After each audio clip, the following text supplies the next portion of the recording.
everybody. Welcome to another episode of Off the Hustle. This is actually a very special episode. Yeah, man. So a long time coming. We've done a lot of episodes with just me and you. For the first time in Off the Hustle history, we actually get first off a very good friend of ours. We go, a few years back, college days, and since then we've been able to see this man just evolve into this magnet of a leader for the people, and just be able to sort of have him as our first guest on our podcast, our show, our journey.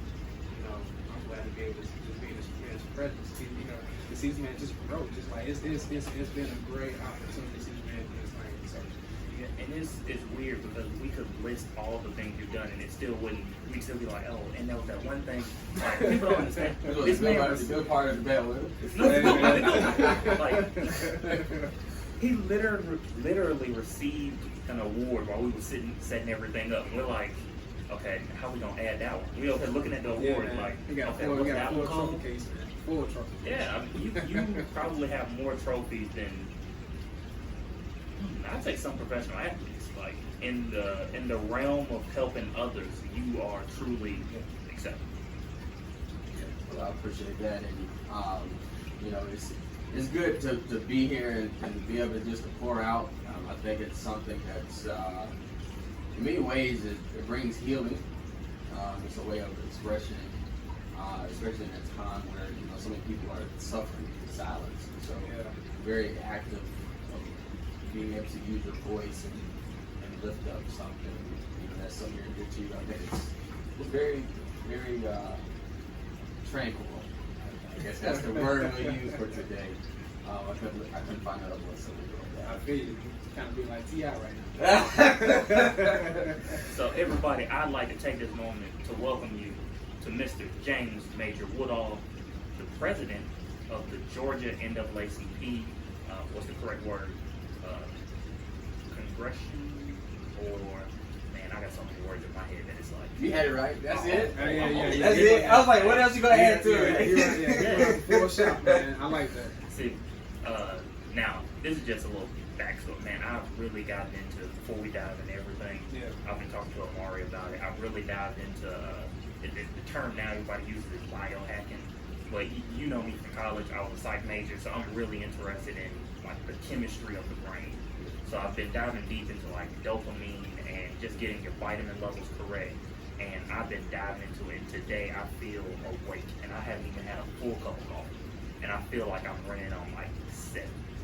And the reason I bring that up is because what I've recently started to realize in doing my research, they talk about how that feeling is the feeling of high achievers. It's the feeling that people who will reach statuses like you have, it's kind of like their default. So I'm actually going to start it with a little different question from what we got lined up, because I want everyone to get into the mentality of Mr. James. I'm just going to call you Major because it's what I'm used to. So, now, if I didn't like you, you'd say Reverend Woodall, but... Oh, man, hey. Brother, so. See, well, yeah, man. We we're going to do at the end, we're just going to list all the titles you have. We're just going to put it in the description of everything. People will look and be like, man, why is he doing a podcast with them? That's really what people might think. Hey, and the thing is, you're actually right, but by the end of this conversation, they should understand, we not just so much we go back, from the college days, but you can tell from just the actual rapport, just us taking the time out to actually go in depth. I know you guys, you and your positions you've been in even before you've been in Georgia NAACP, at this level, you've always been heavily involved within the community, with, just college campus, different organizations, and working with different pillars. I'm pretty sure you have so many different interviews, and people kind of the same questions you might hear from time to time again. But from us, I would think that by the end of this conversation, they can see that these guys are asking questions and getting into the mindset of someone who is determined, someone who has a roadmap kind of, built out for themselves, and they're following the path of, just a true guidance, and that's what I would like for our listeners and for our viewers to capture in this conversation. Yeah. So the first question I want to start with the prefacing of the energy of high achievers. Explain to me what is that drive? Is it more of the actual achieving of a goal or the pursuit of the goal? Well, to me, it's neither. I think often we look at, our lives and the experiences and the levels of our lives as a transaction. And I fully and fundamentally reject it because I believe that's a product of white supremacy and capitalism, where we believe that we have to always be productive. We have to always be doing something. And really what every morning I wake up, I think about it, literally every morning, is a scripture that my grandma used to always, shout at church when the preacher would say it. It's to let everything that has breath praise the Lord. And it's taken on a new meaning for me. And, every time I tell this story, I often tell people to just take a deep breath, right? And to inhale and to sit in that inhaling moment for just a moment, for a brief moment. Then to exhale. Then I asked them, I said, well, what did you just feel? And they said, well, I felt my breath. I felt air come out of my mouth. I felt some kind of respiratory process, right? They don't say respiratory process, but you get what I'm saying. And I think of that scripture, let everything that has breath praise the Lord, because it is an expression of what we are created to do. That everything that we do, right, every breath that we take should somehow give glory to God. That's for me. But then I thought of Eric Thomas, who talks about the young man who's in the ocean. He says he wants to make a lot of money. And Eric, he tells a story and he basically goes on and says, well, when the man puts him under the water, he asks him, what did you want to do? Did you want to go to a party? Did you want to check your phone? Did you want to, do this or that? He said the only thing he wanted to do was breathe. And for me, the very breath of life is precious in every single thing, from the organizer to ministry to advocacy, politics. All of it is about the breath of life because it's precious. Now, as you look at the organizing, where you say, well, how does that relate to organizing, right? Well, back at Georgia Southern, 2013, the very first case that I became familiar with, and I wasn't a very political child growing up, I was a troublemaker, right? But never would have thought that. Yes, you would. Let's be honest. But when we looked at the Eric Garner case in 2013, we were all at Georgia Southern together. Yeah. And those three words started my entire career outside of the NAACP's, pageant and all that stuff. That was the first case we organized and marched at in Statesboro. Eric Garner. Yeah, I remember that. 2013. I can't breathe. Yeah. And I never put it together until just recently. But I heard it again this year, before George Floyd. I heard it in Juliet, Georgia, where there was a baby girl who had developed cancer because the water that she was drinking had coal ash in it due to a plant from Georgia Power. And so she was saying, I can't breathe. And she passed away.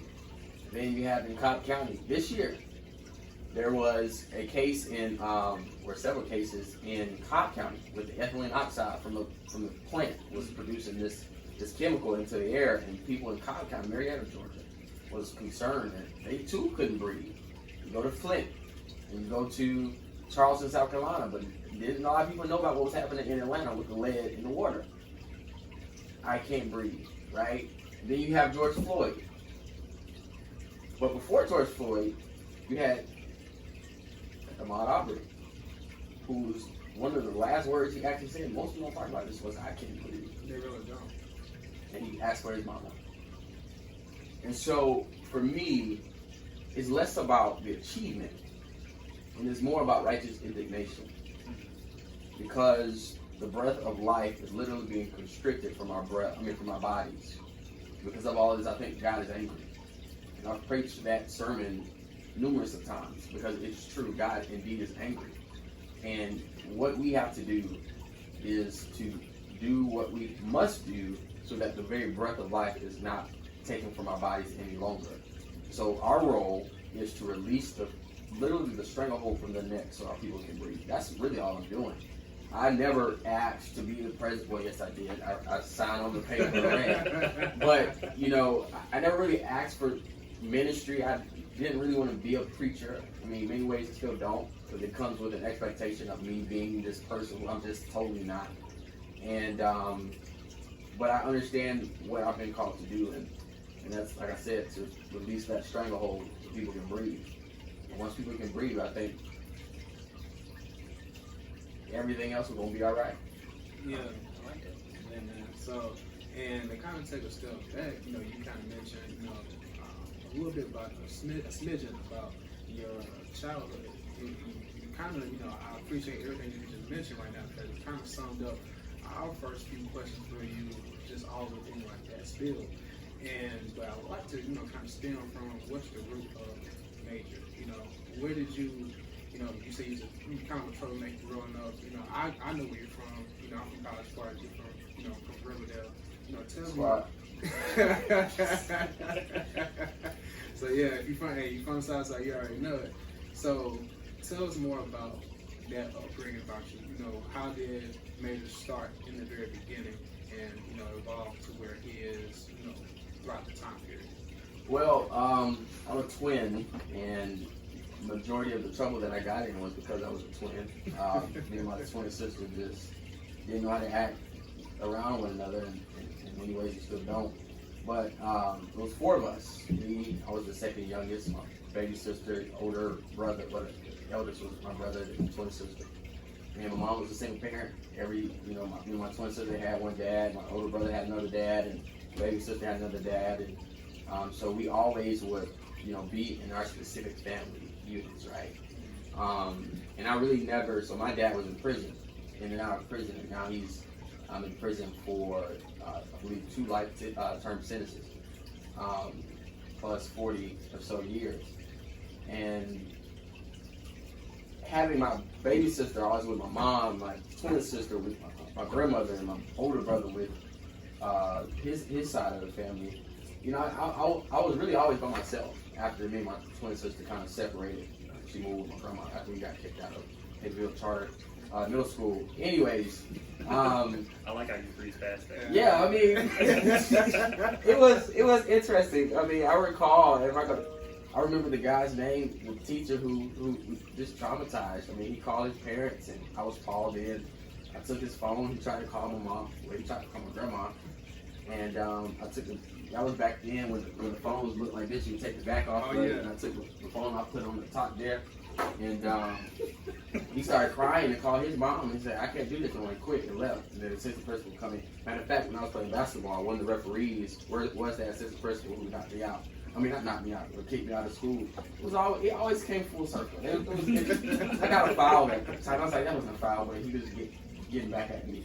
But no, it was, really a humble beginning. It really wasn't anything extraordinary. It was a normal family, just trying to make it, working class. Mom working 2-3 jobs.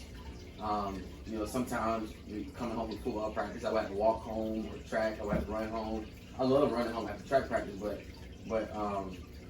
football, it was always dark when I had to walk. And so anybody know anything about 138 Taylor Road, I mean, you gotta be careful.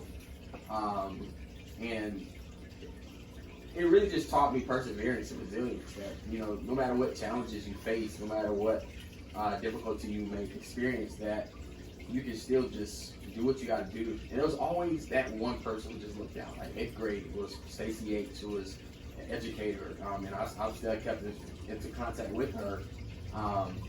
Like I remember one time it was field day, and we didn't have any money, so I couldn't, afford to get shames when it came to the school. She paid for it.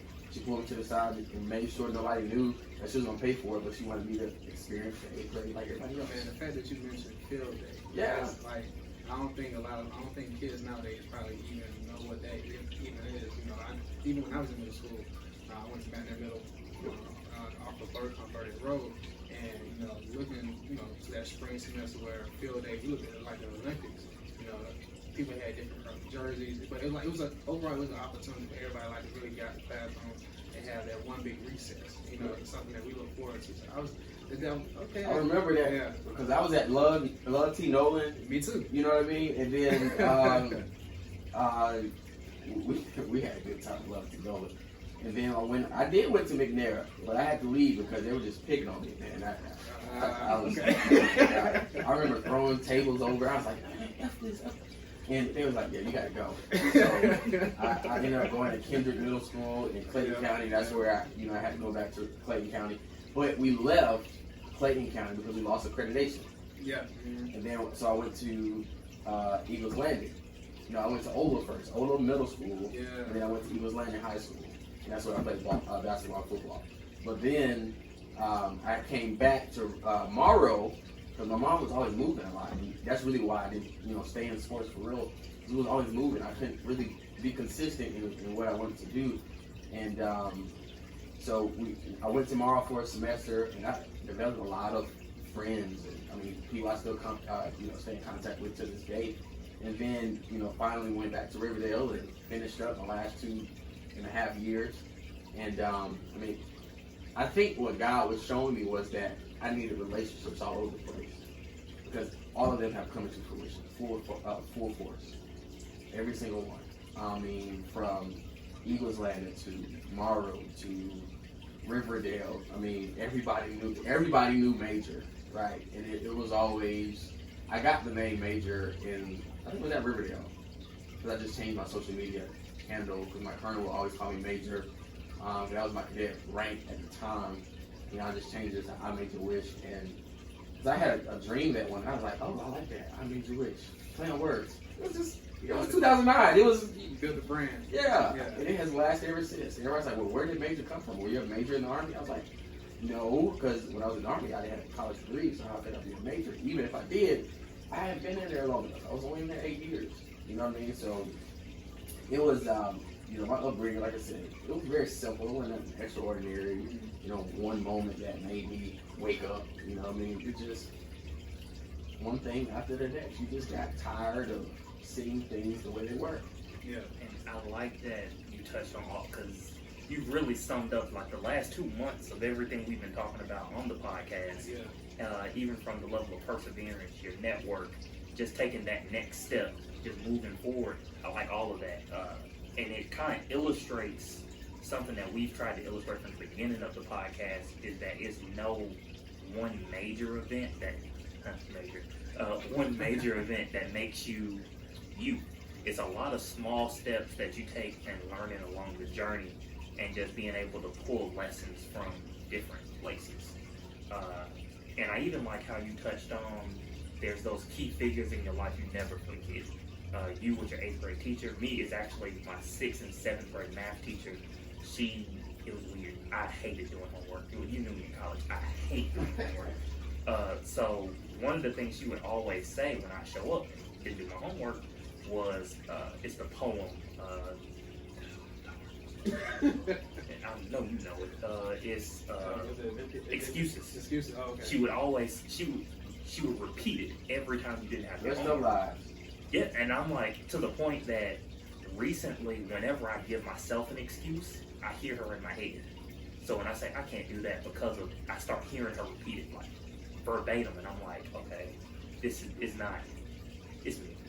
And it's crazy how even when you give your story, you mention your grandmother, how you can hear her in your head saying that verse. You mentioned the teacher, you can remember that moment where she said, hey, I want you to experience this.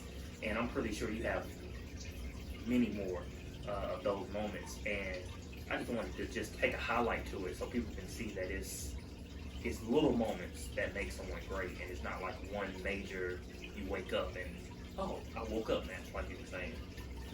Yeah, and I think, kind of thinking about for you, Jarrett, I think when it comes to becoming self-made, oftentimes, some people may, get that word misconstrued of, being self-made as you're doing everything by yourself and you're going along this path of your life, going through the highs and lows all by yourself. But in reality, the thing is, as you're walking your own path, I truly believe that being able to have those people that come along your journey, such as, teachers, mentors, especially the people in your home from, such as your parents, your siblings, your grandparents, and so on, to be able to give you those words of advice, or just be able to, help you experience certain moments.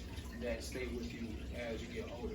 You know, I truly believe, you know, as we continue to become adults, we are just, you know, we're just older versions of who we once were as a child, as a teenager, as a young adult.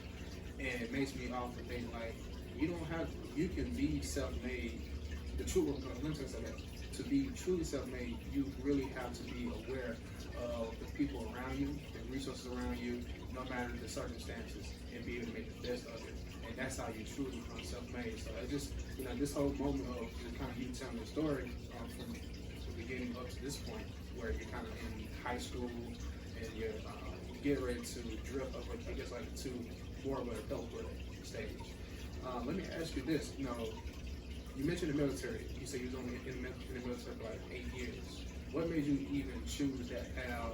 Because a lot of people may not know, you actually did military before you went to college. What made you even choose that path before going to more of the traditional university? Well, one thing is, I was in ROTC at Riverdale, so once I stopped, you know, playing sports, I did ROTC and I was very good at it. I mean, I was a cadet commander and I reached the highest rank I think they had ever given out in this school's history. I became the unit commander, and I think I made it to cadet lieutenant colonel. And I mean, I had a stack of ribbons and all this stuff, and I mean, it just seemed like the next best thing. You know, you're doing drill team, you're leading your I don't want to say soldiers, but we were airmen at the time. I was Air Force, and I remember thinking, you know, the whole college thing, you know, was in the works. You know what I mean? I wanted to go to college, but it wasn't really a priority. Yeah. I knew it would just come. You know, I had never failed a class. I wasn't planning on starting, and I know I needed to find a way to make money. And two, every male in my family had served. So like I said, it seemed like the next best thing. And so I took the ASVAB, I scored very high. I got 74, I think, out of like 90.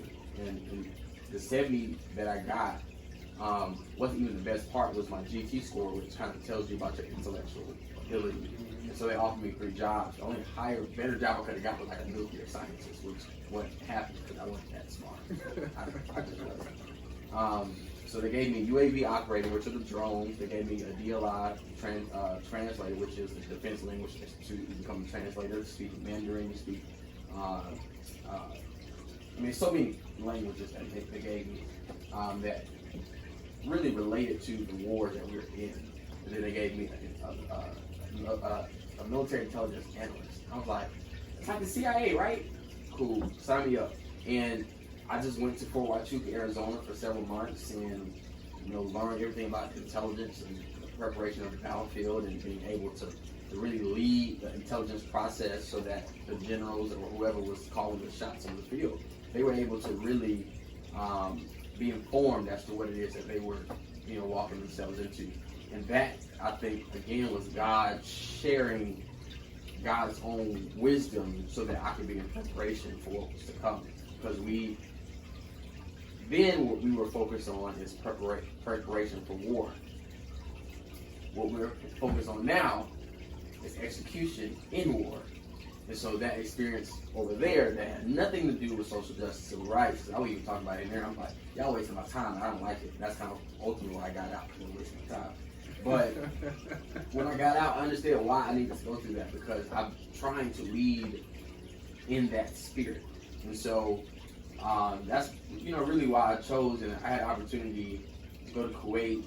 I think it was December of 2012. It was either go to Kuwait, come back home, go to Georgia Southern.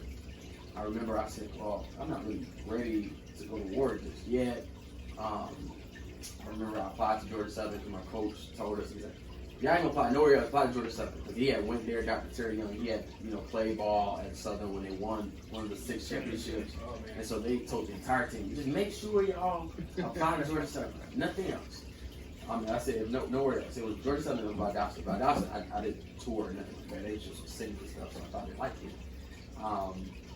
But I ended up going to Georgia Southern, never toured, never knew nothing about it. And I hopped on a plane from Glendale, Arizona, straight to Atlanta, and we hit the road that January. went to Statesboro. First weekend was a blast. Oh yeah, trust me.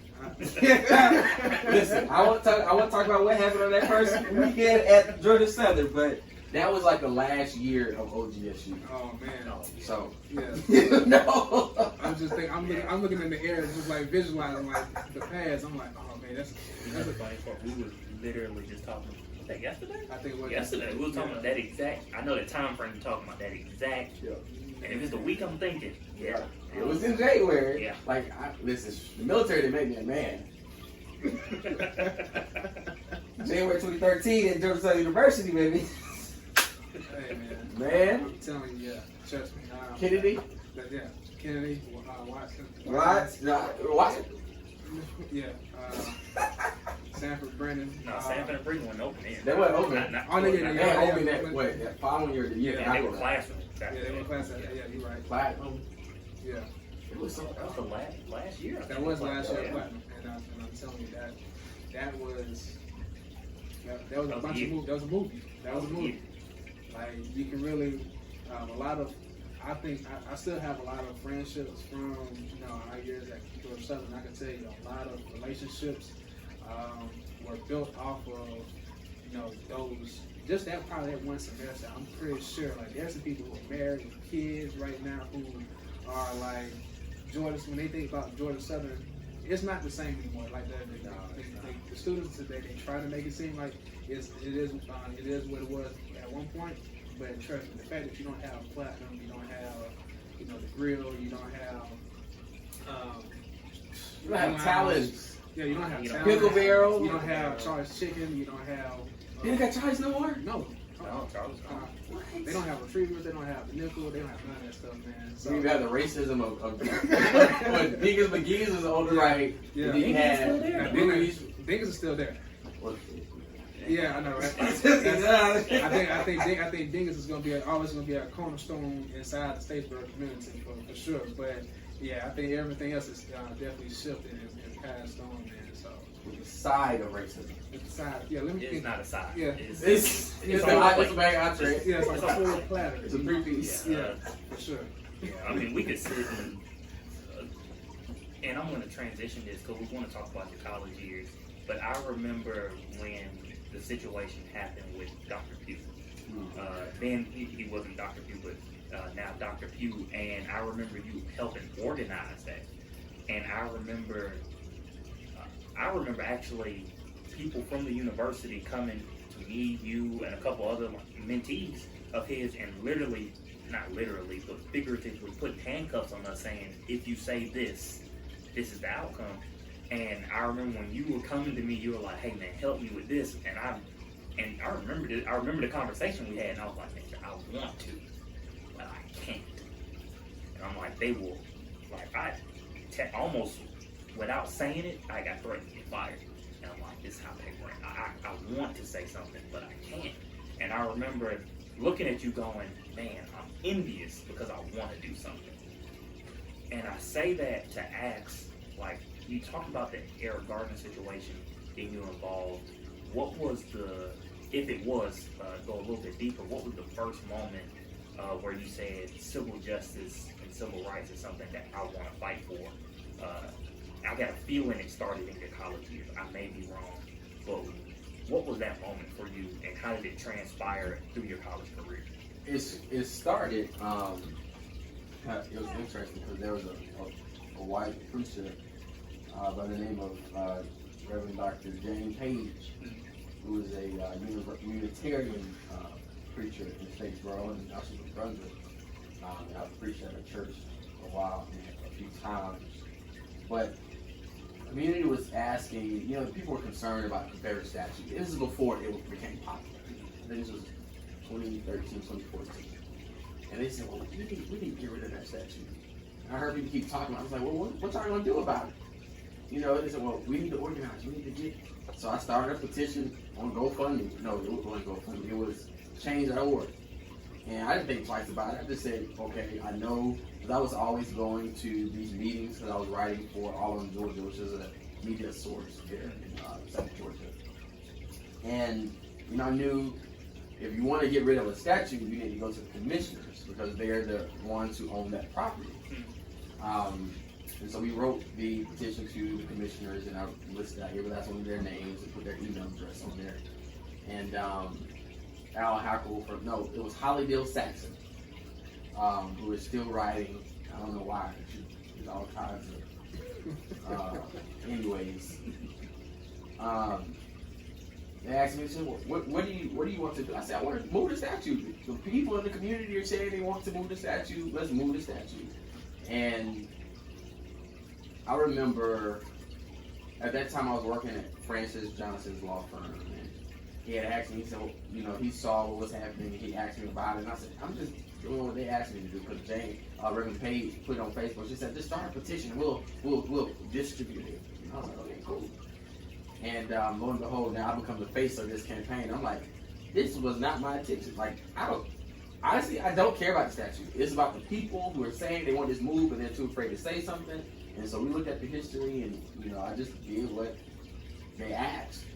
People asked, they endorsed it, and I moved, and then go to this meeting at the county commission office. At the county commission meeting, and me and Francis are one of the only African Americans in the room. And this is a room that's like it's not 900 square feet, more like 300 square feet, 350. And to the windows to the walls, you know how the rest go. But it was banners of Confederate flags, sons of Confederate veterans of foreign wars. Yeah, all these people in here, the daughters of the Confederacy. All these white folk in here, and they're just pissed off that we want their statue removed. They started hissing like snakes, and I was like, y'all scared me? What? I just asked for the statue to be removed. Can I go home now? You know what I mean? Like, it was that nonchalant about it. But when I walked in, I realized, I understood what was happening. That they have put me into a position to really advocate on their behalf, but not a single one of them showed up. That taught me a lesson about our people. And not our people meaning just African Americans, just people in general. When you're fighting these things, if you're not willing to fight yourself, it is not really worth fighting at all. Yeah. And so every time I would have issues and I involved myself, I said, well, am I willing to take this on? I had to be very selective because there was a lot of issues. Like, for instance, with the education system there in Bullock County. I remember saying that the superintendent needed to resign. Put my face on the front of the Statesboro Herald. I'm like, see, I ain't got no kids in Statesboro. And I asked the parents, I was like, y'all need to stand up. The parents wouldn't stand up.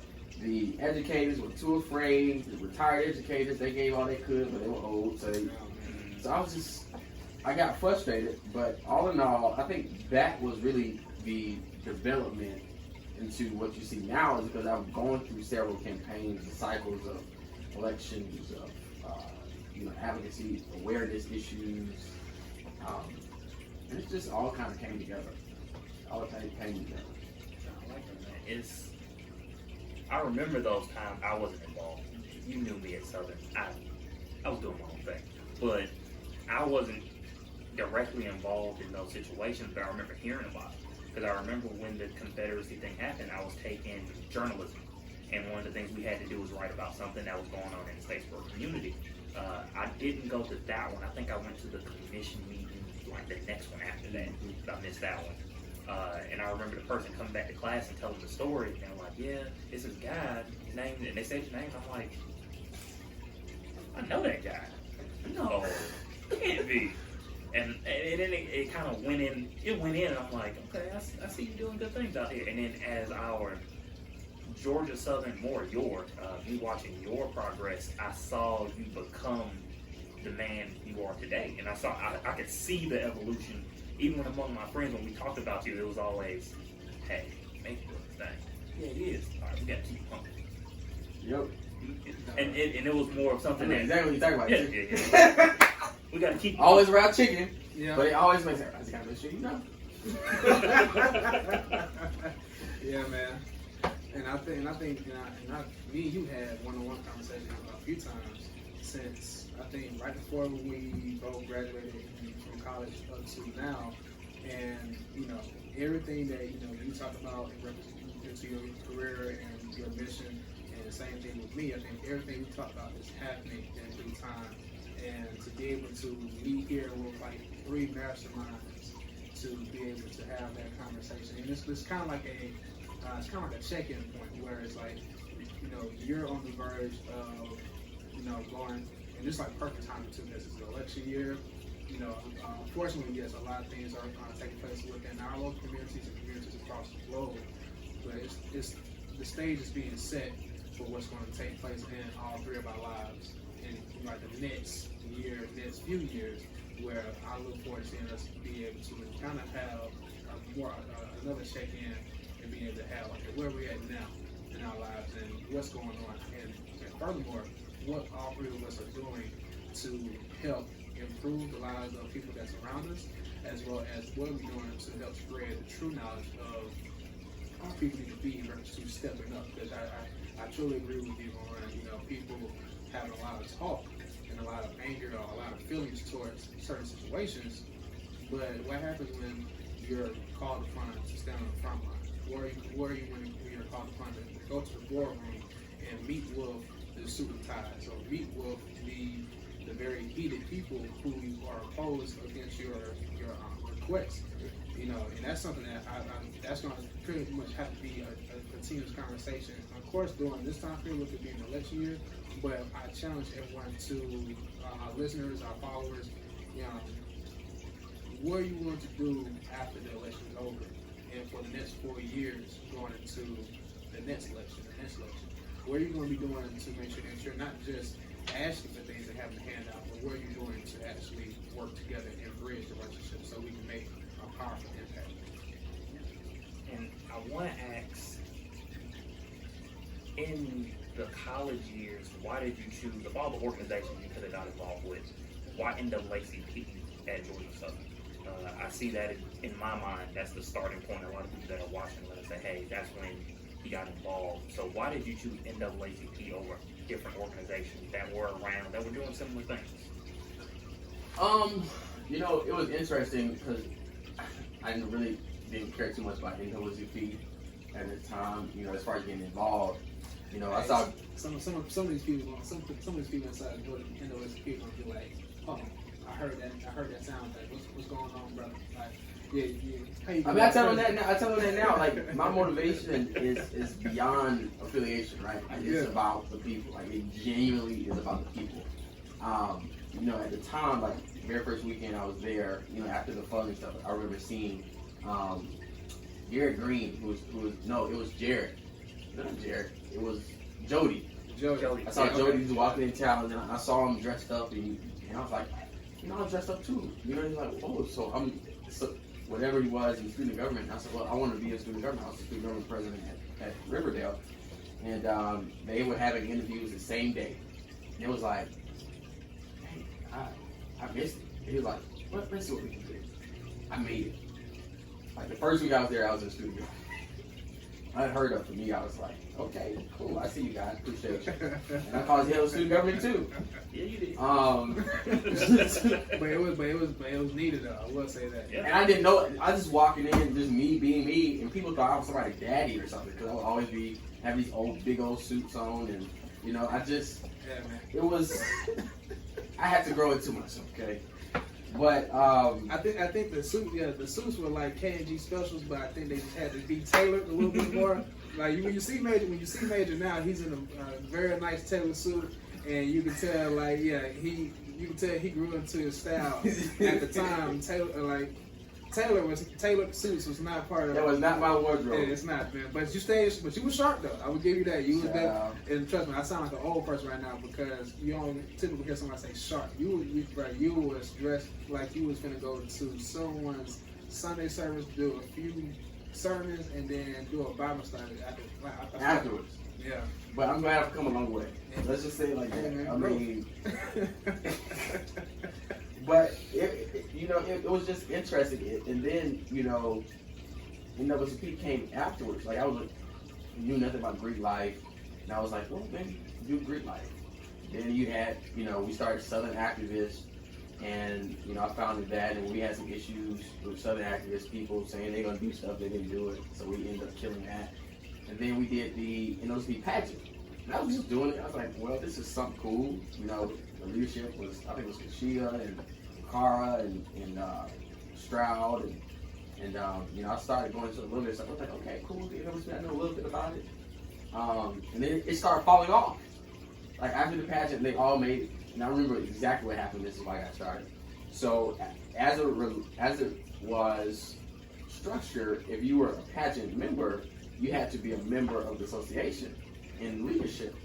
And I told them, they said, well, all we had is committee chairs. I was like, I don't want to do none of that. Just make me a position. Maybe the chief of staff. And I'll just help guide and advise as it goes. And then we go to one of the quarterly meetings for the Georgia NAACP. And at the time, Francis Johnson, who was also in Statesboro, he was the president. And I remember this was I think it was in Jessup, Georgia. And I went to where the youth and college was, and the state youth advisor, who is still the youth advisor now, he was like, you know what? You can't be no chief of staff. You can't just make your own position. We got bylaws and constitution. Like, no, make you to the third vice president. So that's what we did. And I just started moving up. And I eventually became the first vice, and Carr was the president. And there were some issues going on, and I pretty much was like, hey, you might just need to go ahead and step down. And after a while, she did. And I became president, and the rest was history. And so I just stuck on to it. And I remember we did a blackout when Francis came. We got 100 members the same night. And then since then, that was when those people on campus really started to get back into business after all the money stuff and all that. I remember that. We just, you know, after that year, then I started taking on state stuff because the state was going through the exact same thing as far as the youth and college. I was like, what are y'all doing? We're not doing anything. So I ran for state president for the youth and college division. I won. And that's really what got me going. And I think that was 2014, 2015. So pretty much being able to come in, see the problem, and have enough integrity and enough perseverance to actually act on it was really what just kind of started to make the moves that people have seen, you know, up to this point. And I guess like this kind of a question just out of the blue, like what do you think are some roadblocks for a lot of people? Like what do you think what are some things that you think hold people back from actually acting on their true intentions and their true aspirations? Like what do you think are those roadblocks? Well, it goes back to that transactional mindset that we believe that one, you gotta always have the money to do it. You have to, you know, be secure. Yeah. Like I've only worked one job outside the military. I don't really call it a job, even though I got paid for it. I worked one job, like a 9 to 5, my entire year, my entire life, and that was in college at the Johnson Law Firm. And I was working 50 hours a week. I got paid pretty good, you know, especially in Statesboro as a college student. Hey, you were like penny, man. Yeah, I was. Yeah. I was at Mass all the time. It's all the suits. Jesus. Yeah. I mean, but I didn't really think, you know, some people were like, well, you need to save. I didn't care about none of that. I said, listen, I don't care about capitalism. Like I was anti-capitalism then. I said, I don't care. I don't care about savings. I don't care about investing. I don't care about Forex. None of that. I think it was links then. Yeah, it was like 8 links. Yeah, I don't care about that. Stop trying to convince me to go make some money. I don't want it. Here, you can have it, right? Now it's a little different. You know, I've started, you know, business ventures, but all in all, I just kind of realized that I said, well, you really can't take any day for granted, and like this opportunities that you have, there's a reason why they've been presented to you. I didn't know the reason, but what I also knew though was I wasn't gonna let I don't know stop me. No, that's I like to call that living a purpose-driven life. Yeah. And it's Parker J. Palmer has a book. Matter of fact, there's a book over there called The Purpose-Driven Life. It's on my list of reads. Yeah. I definitely want to read that. I'll take a note down.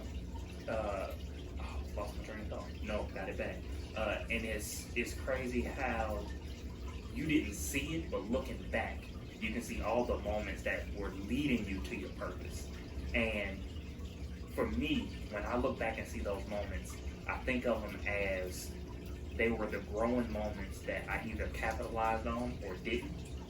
And I like how you said money isn't the important factor. I've really moved, because I come from working with a sales background. after college, and I loved it because I love making money. And now it's moving to a point where I'm like, well, money is cool. I've had money. I've enjoyed money, but it doesn't satisfy me. It doesn't make me want to wake up. Yeah, getting money makes it easier to get out the bed, but it doesn't make me want to. And now that I'm starting to go into, okay, what are my passions? What do I feel my purpose is? And I'm looking back to those moments like the ones you're speaking of, I'm starting to realize that's more important. I like that you're not capital, you know, in the past, or you're a little bit more money. No, I'm not. I'm just money conscious. Yeah, that's the word. I still am very anti-capitalist. If I don't mean to cut you off. No, go ahead. If I had to equate it to someone that a lot of people know nowadays, in the media space, kind of makes me think of like Dame Dash. I know some people may think that he comes out there as brash, but if you take that same concept, like for whatever money he makes, the majority of it is going right back into building another venture, another opportunity that's going to help him get out of bed in the morning and actually live the life that he wants to live. So I kind of equate that with you, Jarrett and myself. Like, of course, money is one thing, but we know money is a tool. We know money is a tool in society for us to, make things happen for us. And so, when we wake up out of bed, we're not thinking about how can we make some money. We're thinking about how can we help ourselves, helping other people. In order for us to be able to help other people, we have to put ourselves in certain positions to be able to have certain resources, have certain knowledge, certain information, to where if someone reaches out to us and say, hey, I need your help, or I'm going through a tough time, or hey, now you don't have to be negative. I have an opportunity, but I may not have the outlet that you may have, that you may possess. Guess what? I'm in a certain position. I can help you out. So that's kind of how I see it, and I think that's kind of like the mindset of what a true hustler should get to at some point in time in their lives, to be able to understand the true purpose of the hustle. Yeah, a lot of people, from my knowledge, construe hustle with money. Hustle, in our definition, it doesn't deal with money. It's more of, to what you're saying, finding your purpose and working in it and working for it so that you can affect others and be I like to say, an agent for change in the world around you, whether it's in your local community, the larger community, or even if you're just affecting the people in your household. It's just being able to help someone else after you make the step to where they want to be. Yeah, and it sounds very heroic, working in this space. I really don't strive, and this sounds very bad, and I don't mean it this way, but I don't strive to make the world a better place. I'm just trying to live and make it. And my whole motivation in life, and I tell this all the time, my whole motivation in life is to have a family that I never had. You know what I mean? Like, I don't care about being a millionaire. I don't care about going to college. And I just want to have a family and be the kind of dad that I know I never had. Be the kind of husband my mom never had. You know what I mean? That's it. That's it. But to get there, it takes a level of concentration and intentionality. And while trying to get there, I recognize everything else that's around. Like, listen, y'all keep trying to take me for my goals now, and it's a little frustrating. And I'm like, then you have, being late 20s, you got folks around your age, and they're more concerned about building this empire. I'm like, I don't want that. And they don't understand it. And so you got to kind of compromise a little bit. But all in all, we're just trying to live. And majority of people just trying to live. I'm not trying to be Superman. Matter of fact, one of my mentors, and you all know, Dr. Pugh, he says, you got to save the world. And when he told me this, it blew my mind, because he would always tell me, look at your time, I know what you're doing. I'm like, I don't know what I'm doing. What you talking about? But he would always say, you're not Jesus Christ. You don't have to save her. You don't have to be the savior. Just give her the choice. Because once you give it a choice, you can go on about your business and do what you got to do. So here I am, just giving the world a choice to say, you can have the status quo, what you've been comfortable with, what has been deficient, or you can go over here where you're free. Whether that's through politics, whether that's through NAACP, whether that's through theology, especially in theology. I don't believe half the stuff people think preachers believe. And so one time, one guy, he said, well, why are you Christian? Why are you a preacher? I said, hell, if I know. that I've been called into this moment, into this space. So I'm going to show up and be as unapologetically authentic as I can be, while still being true to what I've been called to. And so the entire journey has been trying to understand, what God has said, what God is saying, and what God will have to say about everything that's happening. That's it. Oh, man, that's interesting. I want to make a shift a little bit to more what's going on in recent climates and everything. It is an election year, and just knowing your experiences, I've actually seen you help with elections and committees and things of that nature. How is that experience? One, and then two, the question would be for a younger person who does want to help with change and they believe in someone's cause, how can they get involved with that? Let me start with the latter first. All you can do is, show up. I tell people, just show up. You don't have to have, people don't know you're not experienced unless you tell them. True. That's very true. Just show up and be as confident as you can. Matter of fact, my first session at the Capitol, folks would have thought I knew everything about the pop. That was my first day at the Capitol. I didn't know nobody, didn't know no process, no nothing. But I walked with confidence. People saw me. I was like, who is this guy? I dressed. That's when I started, knowing how to dress. Yeah, I got Republican representatives and senators like, oh, I like your socks. And they started wearing socks. We had a whole sock caucus. And just small things that were basic. Had nothing to do with policy. And all because I showed up. So being present. Just show up and be present with the right attitude, with the right mentality, and the ability to actually respond when opportunity presents itself. I love that. It's something I heard yesterday that there's 3 principles to live life by. 1 was to be authentic. 2 was to be unapologetic. And 3 was to do the hard work. And I like how your entire story kind of just sums up those things. You've always been authentically yourself, and it's pushed you into your purpose. And then you've always showed up.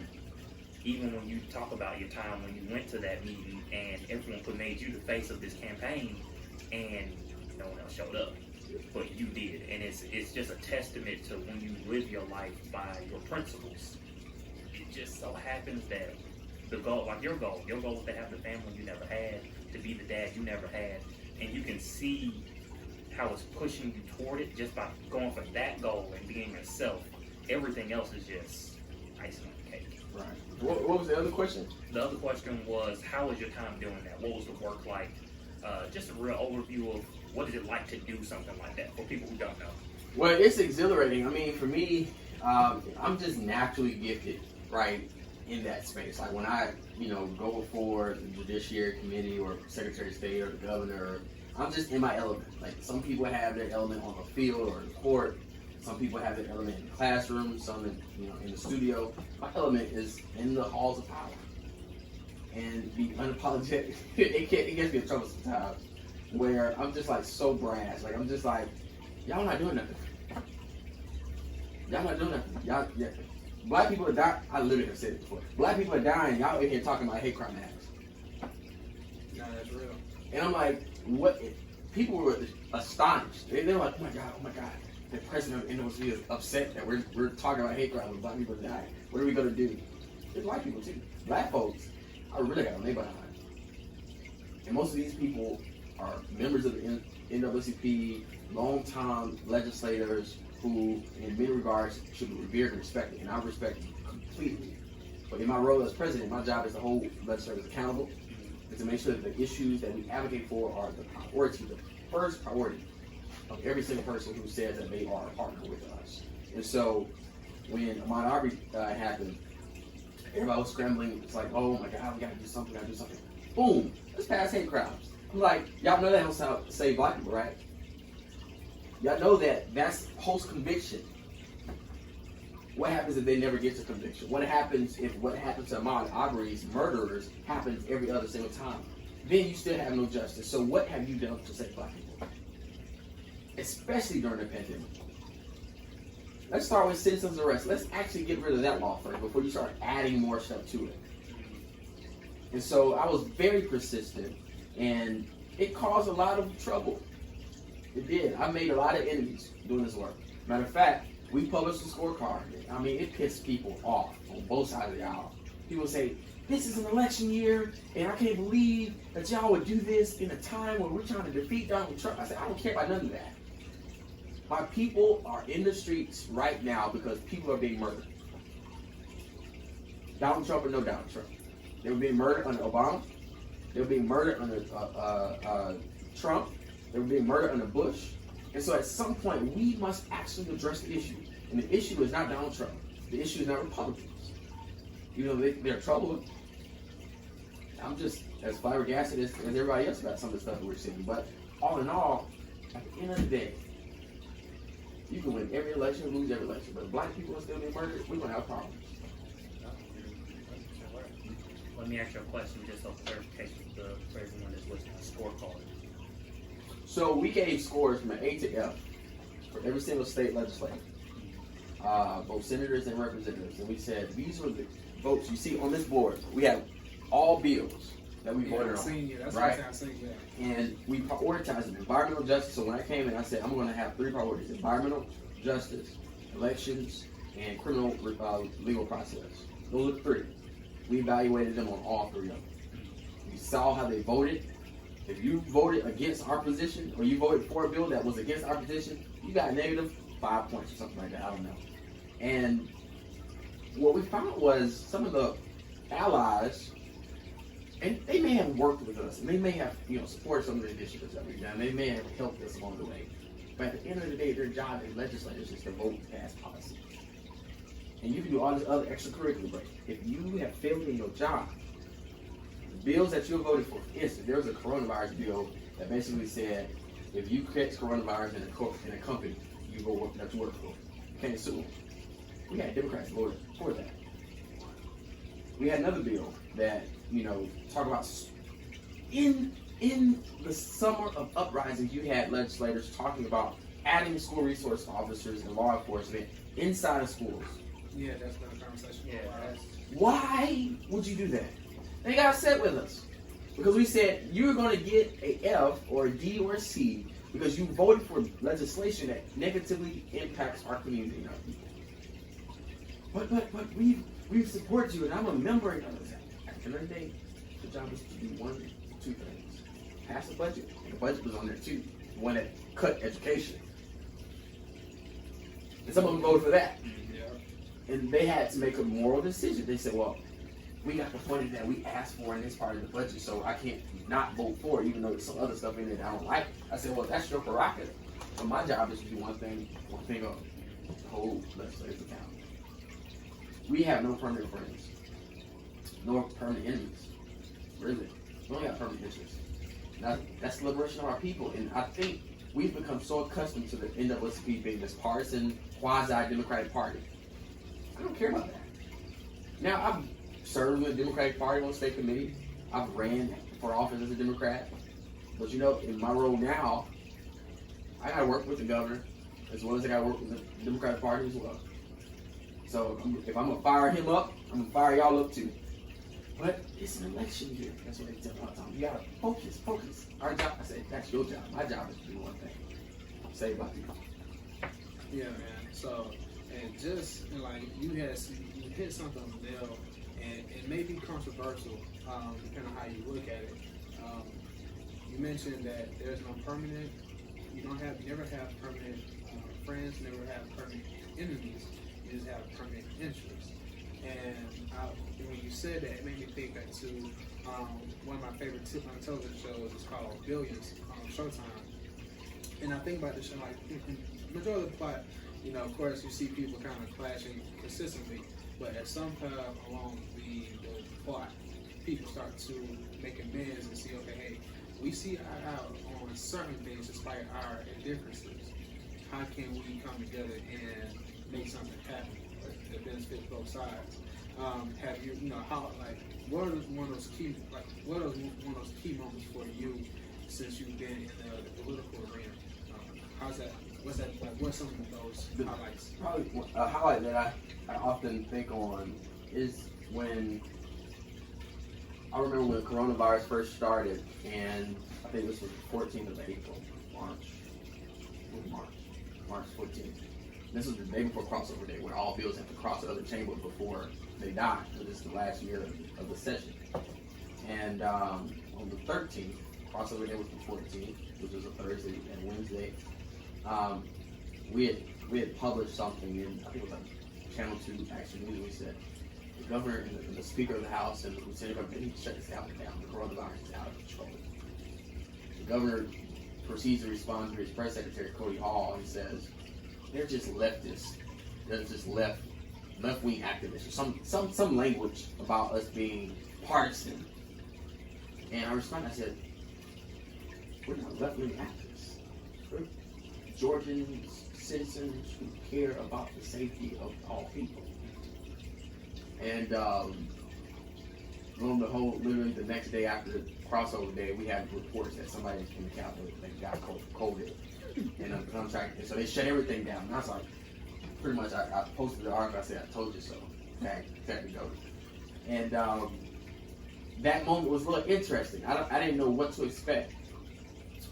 But once Ahmaud Arbery happened, everything just shifted a little bit. Because then we had cases like every week. And most people didn't talk about it. We had cases every week. And we had protests every single day. And so I reached out to one of my colleagues who works in the governor's office, and he's an African American gentleman. I said, I need to meet the governor. And he was like, all right, what's going on? You know, try to gauge where we are. And lo and behold, the governor accepted the meeting. And ever since then, we've had an open line of communication where there are people who are marching in the streets. I said, Governor, I don't need the National Guard being called on tear gassing protesters. And we've had that open line of communication. But you'll be interested to find out that it was not a white Republican man who called the National Guard or requested the National Guard. It was other people who were maybe African American Democrat, which is a whole other conversation. Who then goes back when the governor does call the National Guard in and basically criticizes him for it, which is very hypocritical. And one thing I prioritize in this work is integrity. You have to have integrity. You can't go out there and lie just so you can get political, favors. But we've had open lines of communication, and he's been a great partner in this fight. Most people, when they hear Brian Kemp, they hear, and this is no way an endorsement of him or his policies, but when they hear Brian Kemp, they think about Stacey Abrams in 2018. Yeah. The one who stole the election. Mm-hmm. But working through this year, I've seen that, one, they're all human beings. And they all have a desire. They have something that they're trying to get accomplished. And if my agenda somehow lines up with his, then we work together. If it doesn't, then we can't talk. And so my job is to, and it's not just him, but I'm just using him as an example, is that I don't care about what happened in 2018, because right now people are dying today. I don't care what's happening in November of 2020, because people are dying today. They might not make it. And so I had to kind of humble myself and say, all right, we're marching, right? We did the March on Georgia. And after we marched, me and him, we met, and he was like, what do y'all want? I said, I want you to pass a law that repeals citizen's arrest. I want you to not, create this hate crime act for police officers. Now, he passed that, and I was pissed off, and I blasted him for it. They signed the Hate Crimes Act, and they also signed the Police Protection Bill. But it took them about 2 months. So they weren't going to do it while we were in the heat of the battle. That just would have. Listen, I told him, I said, I came here to get arrested. So if you want the president of the NAACP to get arrested, then you try me. You notice I didn't get arrested. Because I told him that, and I told the Georgia State Patrol, I said, y'all don't know if I'm coming in here and I'm coming out with y'all in front of me. We weren't afraid of that. And so it was always about being at the right place again, at the right time, with the right agenda. Our agenda was, we need to get laws passed. We need to get laws off the books. We needed, there's so much that we had to get done. So, even now as we approach the elections, my job now is to make sure that these white militias are not going to be intimidating voters.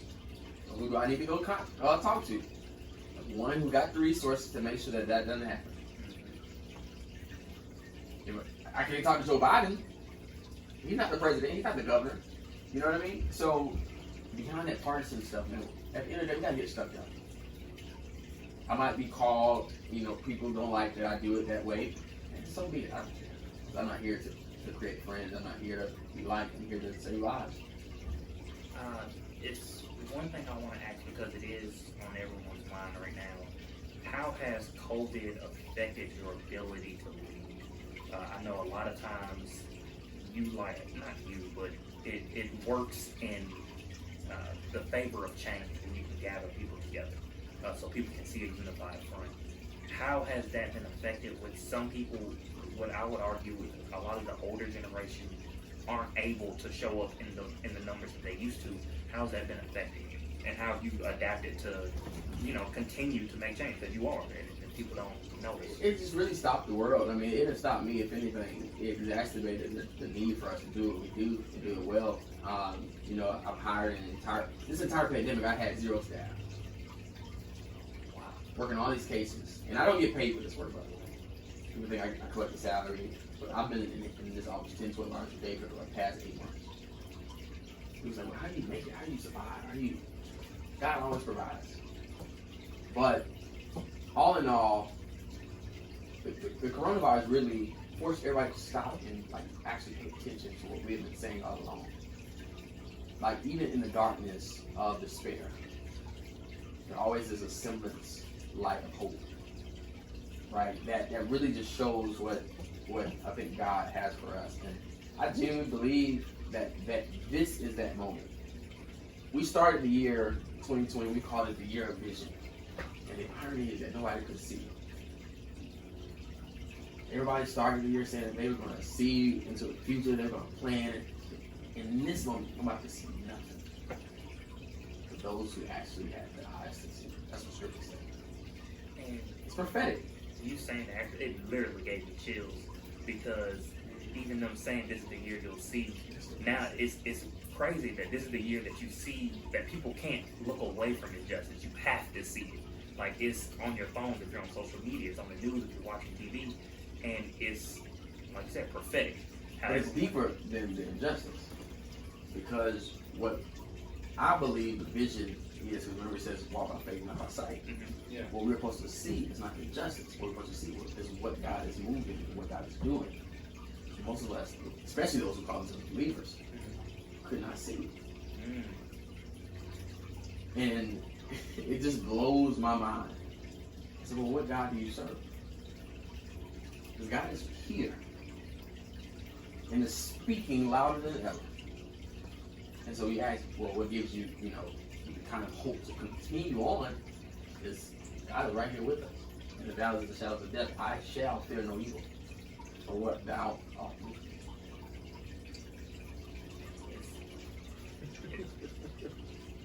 me. That moment put me at oh man, hold on, because that hit. And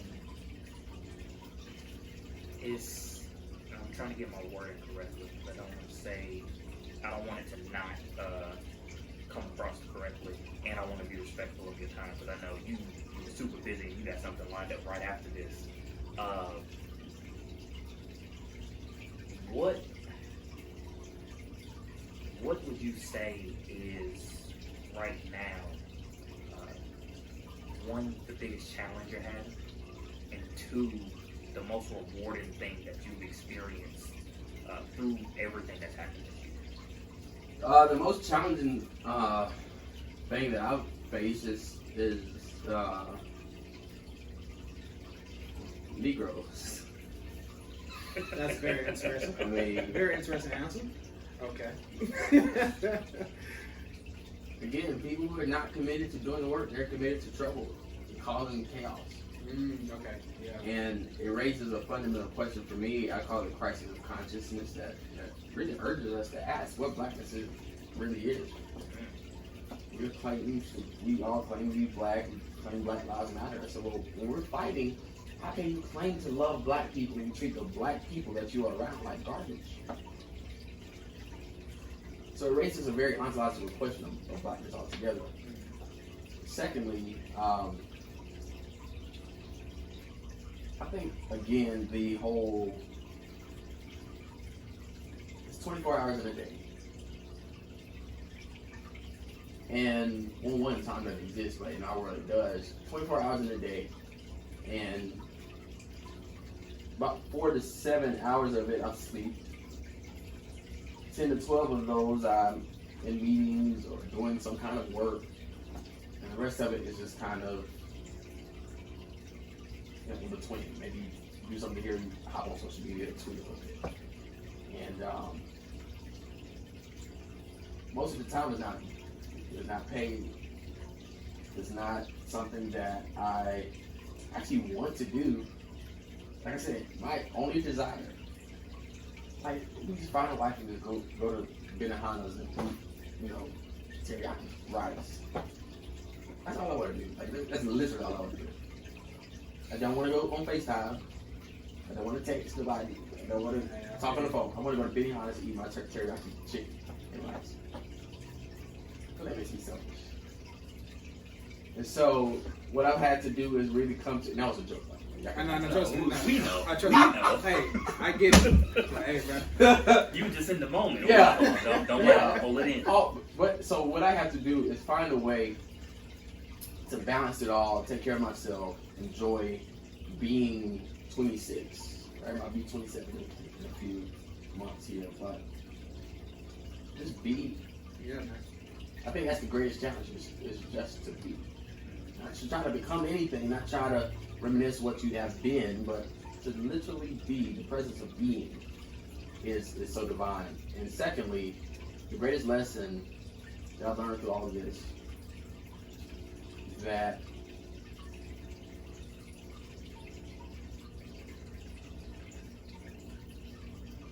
there is divinity in humanness. It's not flawed. It's not failing. It's not even corrupt. Not even inherently sinful. But the very identity of our humanity is divine. I couldn't do this work if I didn't believe it otherwise. Because white supremacy convinces us that humanity is bad. That it's in need of some kind of salvation. And that because of somebody said in a book that some man, who actually never existed, ate an apple, that we had to go through these wilderness experiments. I think that's the most racist crap I've ever even heard. Not racist. Dehumanizing everybody. It could be racist too.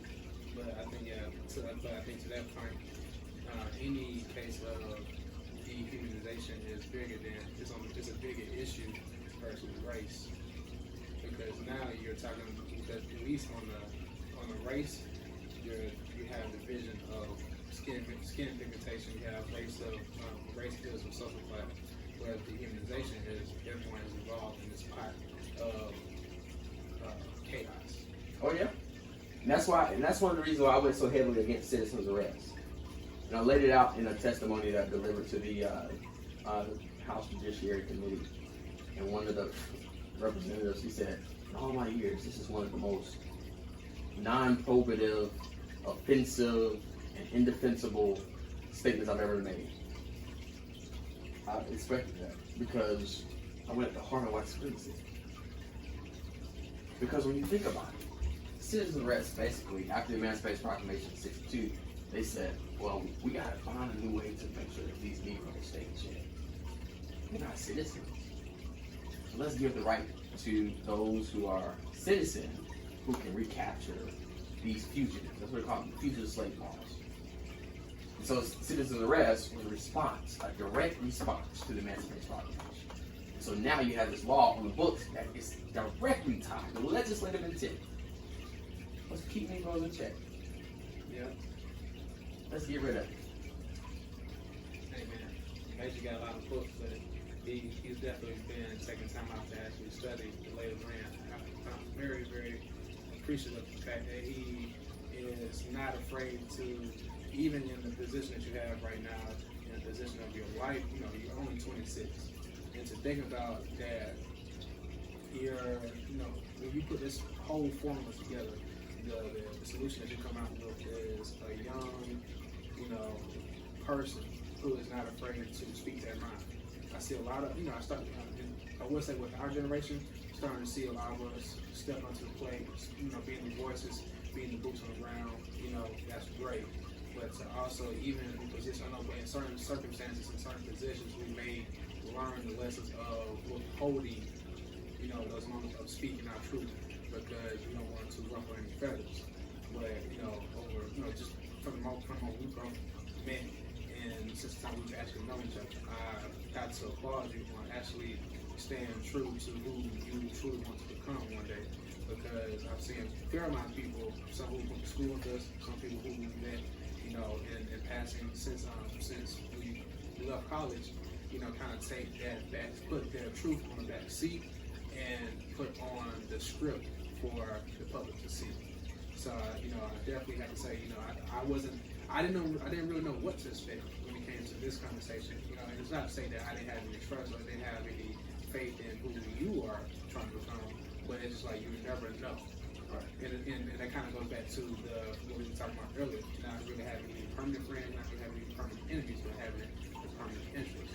So I'm glad to see that, when it comes to the three of us here today, being able to see that our interests still align with each other for the bigger vision. So that's cool, man. I know we're not gonna have all day, but I definitely want to see, want to get more, try to get more into what Major's doing nowadays. How is he seeing things? What are you experiencing now? So like, I know right now, elections, outside the field, just like your workspace. What things are you focusing on right now? And just like maybe your personal life, or just like hobbies, side hustles, whatever. What's Major trying to strive for outside of, the 9 to 5? Oh, well, I don't have a 9 to 5, I never did. Outside of giving the world a choice. Yeah, thank you for the correction, yes. See, I made you quick, like, I'm home, brother. No, that's one thing I never complied with. I feel you. But, no, so I just started my own consulting firm and working on getting some contracts so I could, build the kind of revenue that I need to sustain the life that I live. And that's coming along very well. Hopefully I got an email in my thing today that says it's finally been approved. It's been 5 days. Other than that, going to the range, shooting every now and then. Oh, I got to keep reminding them I'm not Dr. King.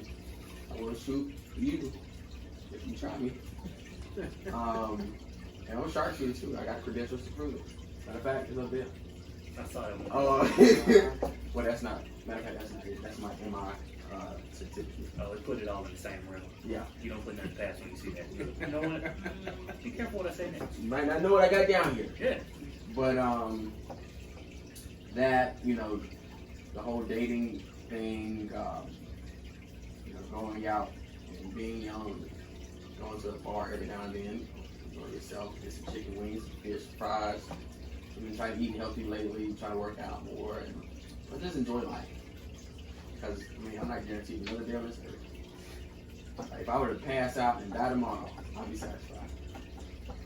That's real, man. I'd be satisfied. That's real, dog. We're gonna end it out with I think we have really two questions. And it's not really anything dealing with what we talked about before. The way we want to preface it is, let's imagine, because you kind of touched on it, let's imagine you're at the end of days. Like you said, you're content now. If you had to leave behind 2 keys that you can say, hey, the next person who comes to be the next James Major Woodall to continue my legacy, these are the 2 things that you should know and will help you go further than I went. What would those 2 things be? Never be afraid to challenge what you know. Because what you know just might kill you. Or maybe it's already is. And the reason I say that is because of the theological damage that's been done. Most of us claim to know God, but how can you claim to know God and God is so ever present you can't even recognize what God is? 2, outside of not being afraid to challenge what you know. 2, I would say, read. You gotta read. Like my mentor, Dr. Riggins Earl, who actually had a book called Dark Symbols of Spirit Signs. And he talks about the slave and how the slave master would take Christianity as we knew it and try to literally not misinterpret but exploit it as we knew it for their own gain. And he says the dark symbols of spirit signs is how we mastered their manipulation so that we could survive. Which is beautiful because you even hear Christianity is the white man's religion and they enslaved us, or Christianity was black man's religion and we got screwed up even worse because they took what we knew and made us into slaves. What he's saying is what we did with what they did to us made us even that much more social. Because we knew exactly what they were doing. But we couldn't necessarily avoid the physical condition. What we could do is master the mind. And so when we read, we begin to uncover some of the lies that we were taught, even as black Americans, and actually see what we were able to accomplish when we were challenging ourselves in the mind, which resolves this crisis of consciousness of racism. And so that would be the other one, just to read, and not just read things that you're comfortable, like these Michael Todd books. I need people to stop reading that stuff. It's killing us, specifically black women. We have to be willing to read things that we don't necessarily agree with, people we don't necessarily understand. But if it's doing damage, and it's the difference between disagreement and damage. If it's doing damage, we gotta kill that. Matter of fact, I'll challenge to say even this. If your God has ordained the very condition of your oppression, I would raise at this time for us to kill him. That's what James Cone says in the book over there called Black Liberation and Black Power. Because he says the God that you're talking about is not your creator. It's the God that you're created. You made yourself into God. So it's time you must kill him. Pretty much you gotta unlearn to learn the truth. Things that the true thing is that's gonna help you prevail to the next level of your life. Or to just survive. Or to heard it. Definitely gotta check that out. Well, Major Man, I want to say from the bottom of my heart, thank you. This has actually been one of the best conversations I've had all week. Probably the best conversation I had for the next 2 weeks. Thank you. That's it. Yeah, man. And same here. Of course, we're going to definitely continue to stay in touch, and we look forward to seeing what takes place within these next few months going to a new year. So, with all that being said, man, thank you. Where can everyone follow you in your mission in reference to leading NAACP and everything else that you have going on? You can just find me on social media at iMajorWish, which is a brand, hashtag iMajorWish, or at iMajorWish. And just plug in, like, I'm not a celebrity or, any of that. I'm just a regular person out here trying to chase ordinary dreams. I mean, that's really all there is to it. People try to convince me that I need to be more careful about what I put out there. You're an elephant. That's like, I don't care. I just want y'all to know I'm eating chicken wings and I'm drinking my whiskey. They don't like that, but that'll be okay. Nah, I think they'd be good, man. Especially with the leadership that you're providing and just the truthfulness that you're doing for yourself, which makes others obligated to do the same thing and continue to pay it forward. So, man, with no further ado, man, of course, thank you as always, and until next time, bro, we're gonna definitely stay in touch. So, Omari checking out. Jarrett. And I'll say. Peace.